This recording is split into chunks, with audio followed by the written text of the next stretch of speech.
C'était l'heure, ça, Jus?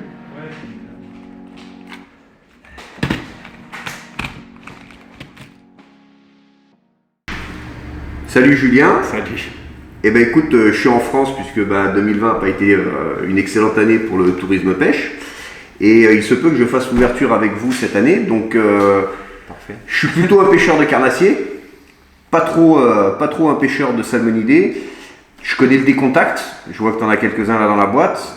Qu'est-ce que tu me conseillerais pour l'ouverture que je ferai bientôt? Pour l'ouverture, en fait, le contact, c'est le leurre classique de base. Voilà. Ça te permet d'avoir, en plus, il existe en plusieurs tailles, donc du 50, le 63 avec le nouveau coloris T4, donc un petit. Ah ouais, ça c'est. Alors je vais vous montrer. Là, on est sur le 63. Ce coloris-là n'existe que pour le 63. Pour le moment, il va arriver dans les autres tailles, dans les années à suivre en fait. Le 50, là, c'est un coloris aussi spécial qui est pour le moment qu'en 50, donc avec un ventre orange un peu yamané. Alors, je vais les classer comme ça, vous pourrez voir sur l'écran. Donc le 50, le 63. Là, tu as le 72. 72. Coloris qui me plaît pas mal, le 72. C'est celui que j'utilise de temps en temps en Laponie. Pour chez toi, ça y est. Pour les truites en Laponie. Il y a aussi dans le centre de la France, ils utilisent beaucoup sur la Dordogne, tu sais, tout ce qui est rivière un peu couleur thé acide. Ouais. Donc ça, c'est. Ouais, avec un tanin dans l'eau. Ça, c'est vraiment les coloris qu'ils adorent. Voilà. Donc, en fonction des débits, des cours d'eau, on peut varier de taille en fonction des spots, des profondeurs, tout ça, mais il y a de quoi s'adapter.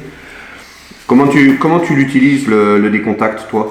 Alors, voilà, en général, après toutes les animations sont possibles, hein, linéaire un peu rapide, des twitch. Après, moi, ce que j'adore, c'est lancer berge en face, donc plutôt 3/4 amont. La berge en face, laisser couler à la profondeur désirée, c'est-à-dire entre 2 et 10 cm du fond. Tu vois, en début de saison, elles vont être assez calées. Faire une petite animation avec la canne inclinée un petit peu à 45 degrés, avec des petites ondulations courtes, assez vives, mais pas trop amples, parce qu'elles ne vont pas suivre comme après au printemps ou en été. Et bien en fait faire les bordures de cave, même de berge sous les pieds, un peu comme une animation. Comme une dandine. Voilà, comme un verron manié en fait, Ouais. mais avec des toutes petites animations. Et des fois ça arrive à faire sortir quelques poissons comme ça quand elles sont encadrées.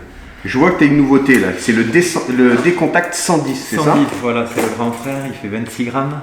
Donc avec des coloris, il y a des coloris mères en fait, donc pour le bar, les loups, la bonite. Et on a aussi sorti des coloris donc eau douce, le 14, enfin le 07, des coloris connus des amateurs de contact. Donc 26 grammes, 11 cm, ils se lancent super bien. L'avantage c'est qu'on avait un peu peur vu le gabarit qu'il soit un peu dur à manier. Et en fait ils ont réussi à faire un compromis donc, entre maniabilité et pas trop de traction à la bavette. Voilà, c'est ce qui a été dur à mettre en place. Mais c'est bien un décontact. Hein, donc, c'est la même nage exactement. Ouais. Et là comme ça il y a quand même toutes les tailles. Ah non, on va du 50 au 63 en passant par le 72, le 85 et maintenant le 110. C'est ça, exactement. Mais là tu couvres tout, tu couvres petite rivière, moyenne rivière, grande rivière. Le lac, enfin tu peux faire vraiment tous les biotopes. Quoi. Ouais, c'est top. Voilà. Et Donc, qu'est-ce que tu me conseillerais d'autre donc après les décontacts? Après classique, pareil, on a une famille donc, qui s'appelle les Day Insight, donc pareil, il y a 3 tailles. Donc le 44, ouais. Donc, avec un revêtement à wabi, donc c'est de la nacre naturelle. Oui, c'est bien ça. Et moi je le sais sur les leurres qu'on utilisait en pêche exo, c'est leurres qui donnent un reflet irisé absolument extraordinaire. C'est plus difficile à travailler, mais c'est fabuleux en termes de coloris et de reflets dans l'eau. Et même les résultats, sincèrement, les jours où c'est difficile, on fait quand même une différence avec, avec les coloris à wabi. Voilà. Et en fait, il y a le dernier aussi, le 64. Donc celui-là a été développé pour la France au départ. Et les Japonais ont apprécié pour pêcher leur chéri salmon. Donc ils l'ont mis à leur catalogue. Donc 64, 53, le 53 et le 44. Et le 44. Voilà. Pareil, 3 familles. Bon. Donc ça c'est un leurre coulant aussi heavy sinking, donc comme le contact. Ouais. Beaucoup de gens en fait ont plus de mal à l'utiliser parce qu'ils le ramènent en linéaire, donc il pêche en linéaire, mais vraiment son utilité il donne la pleine mesure. Tu sais, quand tu t'animes un petit peu, comme il est beaucoup plus plat en fait, tu vois, là, par rapport à un contact de même taille, tu vois, quasiment 63 et 64. En fait, l'avantage, tu sais, quand elles cherchent des vibrations un peu plus conséquentes, qu'elles sont plus dures à décider sur une vibration fine, l'avantage des Insight, en fait, c'est que quand tu as des contraintes de courant avec des blocs, tu sais, qui partagent un petit peu la rivière, l'avantage, c'est que quand tu vas animer et que ça va contraindre avec le courant, en fait, ça va faire comme un papillonnement, tu vois, dans les obstacles, donc branches, cailloux, et souvent ça déclenche, voilà. C'est vrai qu'on voit bien la différence entre le D-Insight 64 et le D-Contact 63. Voilà. Ouais. Ah, les flancs sont plus larges. C'est un très très bon leurre. Peuvent être complètement différents. Voilà, c'est un leurre assez compact, tu vois, malgré les vibrations qu'il va émettre, silencieux aussi. Donc ça c'est la base des leurres coulants chez Smith, avec cette année en fait une nouveauté qui arrive en cours d'année, donc qui s'appelle le Decoax. Donc ça c'est pareil, il y a deux tailles. Là on est sur 65, 6 cm 5 et 5 cm 1. Voilà. La différence en fait. 51. Ouais, 51. Je t'aime. Le Decoax, l'avantage, voilà. Déjà il y a. Je vois que le ventre est plat. Voilà, le ventre est plat, il y a une densité plus grande qu'un contact à taille équivalente puisqu'il fait 8,5 g aux alentours de 8,5 g en 6 cm 5. Donc quasiment 1,5 g de plus que le contact. Donc ça va te permettre à la fois de pêcher plus profond parce qu'en fait quand tu lances par exemple pour pêcher une berge abrupte, donc tu vois quand il faut descendre très très vite, tu lances ton décoax et tu laisses la bannière libre, ce qui fait qu'en fait il va descendre très vite comme ça par l'arrière. Ouais. Donc sans animation. Par contre, si tu laisses une légère tension dans ta bannière, pas tendue à max, mais légère tension, en fait, le fait du plat dessous, il va onduler à la descente. D'accord. Voilà. Et en fait, une autre différence, si tu le secoues, c'est qu'il y a une bille. Il est bruiteur. Ouais, il est bruiteur. Donc bruiteur, et en plus ça sert de mast et de lest pour le lancer, donc il est très stable, les distances de lancer, même face au vent, ça se lance dans les régions par exemple chez toi, ça peut... Écoute, je vais faire une petite comparaison entre les différentes tailles. Là, on a le Decoax 65, c'est ça. Ouais. Je vais avoir le ça c'est 72. Decontact 63 bah et ça c'est le D-Insight en 64. Là, ça va vous permettre de voir un peu. Et le D-Insight en 64. Exactement. Voilà. Donc je reprends, on a le Decoax 65, exactement, Decontact 63 et le D-Insight 64. Exactement. Voilà. Et des leurres, malgré leur taille, qui ont des animations complètement différentes. Il n'y en a aucun qui nage pareil. On est sur deux silencieux pour le D-Insight et le Decontact, on est sur un bruiteur pour le Decoax. Donc tu vois, tout ce qui est pêche profonde un peu de début de saison, là il y a de quoi faire déjà. C'est les trois complémentaires, là ça va le faire. La petite mise au point. Decoax, et il est en deux tailles, donc le Decoax 65 et le Decoax 51. Voilà. Parfait. Après, qu'est-ce qu'on... Ensuite, là, t'as pas mal de jolis leurres là, dans ta boîte. Pareil, un leurre un petit peu de début de saison qui va bien. Donc, des directs, que je connais très bien. Ça, l'avantage en fait, c'est que tu as une bavette assez renforcée, donc avec un angle assez prononcé. Ouais. Donc c'est pas forcément un leurre qui est à twitcher comme un contact, un D-Insight ou un Decoax. Tu peux très bien le ramener lentement linéaire. L'avantage c'est qu'il va te permettre de pêcher très creux et donc d'aller pêcher des berges par exemple très profondes ou avec beaucoup de courant. En fait ça va te permettre de pêcher très profondément, donc de passer au bon niveau des racines, tu vois, des bordures de racines. Beaucoup de gens l'utilisent par exemple en Dordogne, donc tu vois, sur des pêches quand même de rivières assez puissantes où il y a du bouillon. Ça se lance super bien, c'est silencieux aussi. Voilà. Et on peut faire du bottom tapping. Bottom tapping, et c'est très petit en fait en proie, tu vois, quand ils sont sur les vairons ou sur les alevins au printemps. Les truites, tu vois, ça fait un gabarit moins gros qu'un contact, tu vois, donc des fois ça peut faire la différence sur des pêches plus profondes. Voilà. Bien noté. Après il y a un leurre qui est aussi dans les mêmes tailles, c'est le F-Select. Ah, j'ai entendu des billes là dans celui-là aussi. Voilà, celui-là par contre c'est des billes plus petites, donc beaucoup plus vives. Ah, c'est différent. Voilà, ça c'est... Donc là je te coupe hein, pour voir. Deux fréquences différentes. Ah ouais. Adieu. Elle fait bloquer. Ouais. Ça pique les hameçons. Voilà. Ah, complètement différent. Mais tu vois, sur des pêches, voilà, plus après, si les niveaux sont bas ou qu'il fait bon, vu le temps à l'heure actuelle, c'est pas sûr qu'il fasse beau. mais que les niveaux soient bas. Mais l'avantage, c'est que si c'est un peu de soleil, tu vois que les poissons sont un peu actifs sur une éclosion ou tout ça, c'est un leurre à twitcher, donc qui va rester plutôt dans la couche d'eau intermédiaire. Donc tu vois, quand elles suivent après ou tout ça, sur des pêches après plus rapides, même de mai, juin, c'est un leurre très très efficace quand il faut prospecter du terrain et chercher les poissons actifs, quoi. Là, je vais faire encore un petit comparatif. Le F-Select, le D-Coax, le D-Insight, toujours dans le même gabarit. 63. Ensuite, le D-Contact. Qu'est-ce qu'on a d'autre qui irait bien?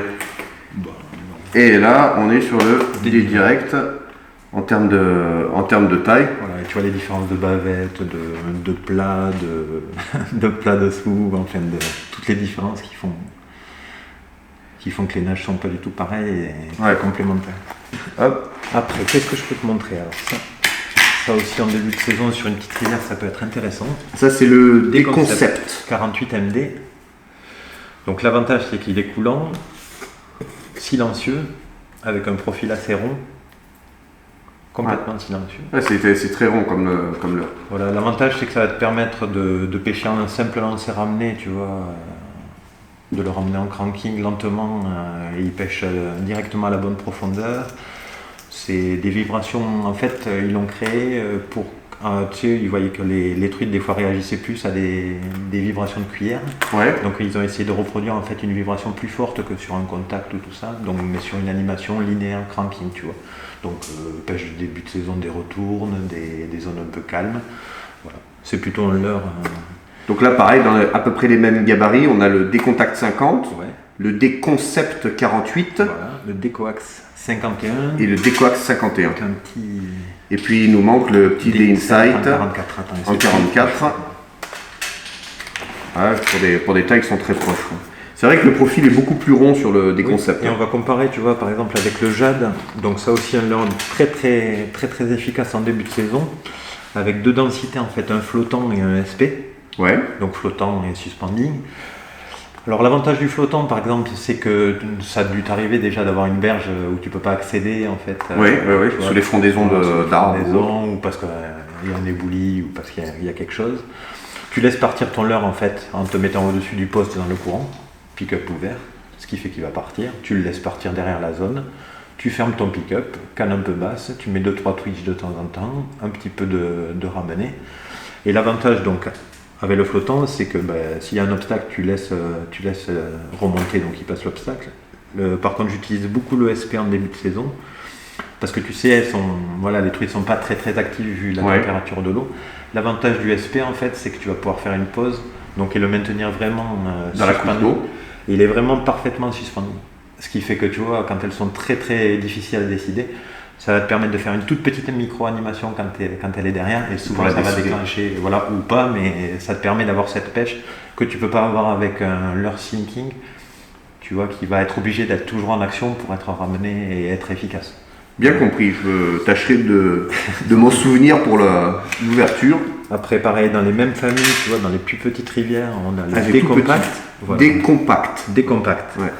On a des contacts et des compacts. Des compacts, donc ça c'est le 45. C'est tout petit, on a des imitations, là, une imitation de truitelle et puis un poissonnet qui sont extraordinaires.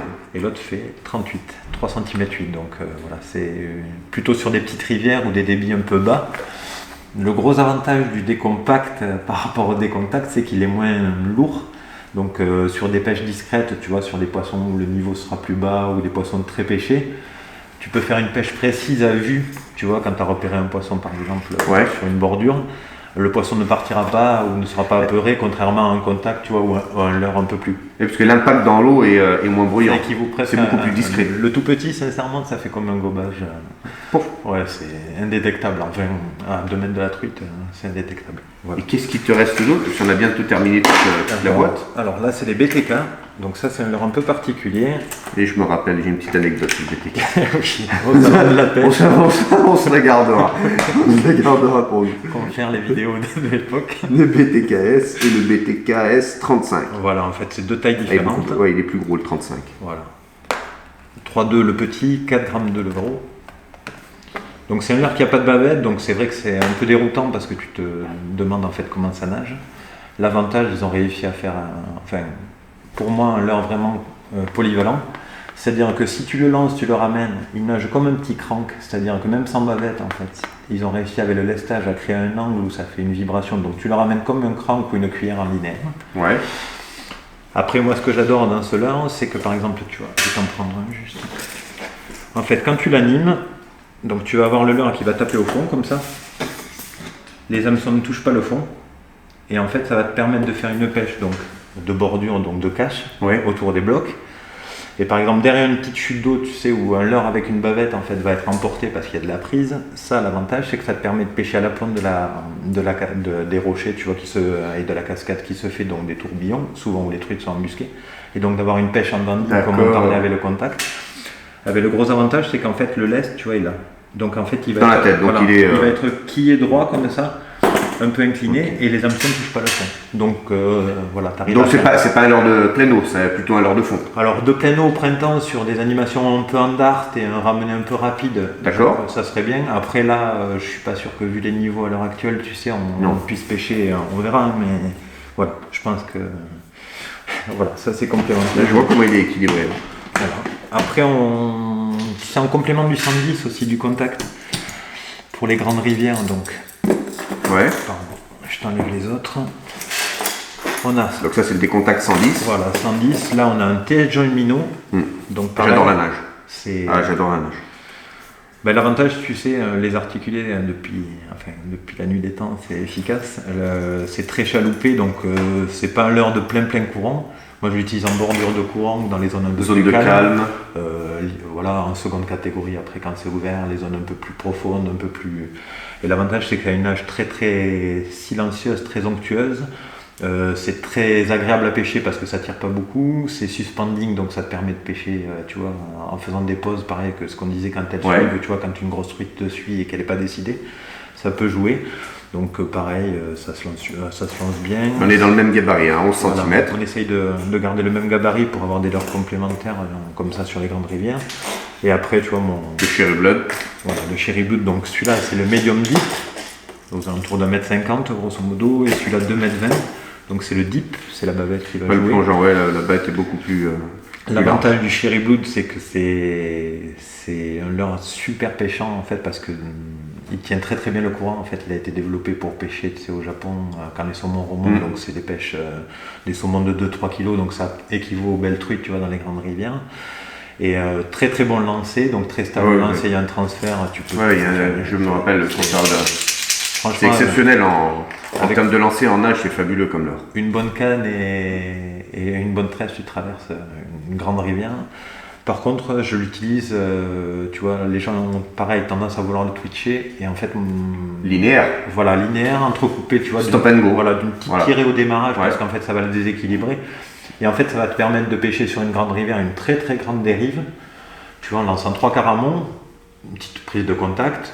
Une petite tirée, tu vois, pour la mettre en animation. Donc après, tu vois, il redescend, il va taper les cailloux, ou il va s'approcher du fond. Et au relevé, en fait, souvent, il est emporté par le courant. Et voilà. C'est là où ça se décide. moi, je suis pas objectif, tu vois. Sur les grandes rivières, je pêche beaucoup avec ça.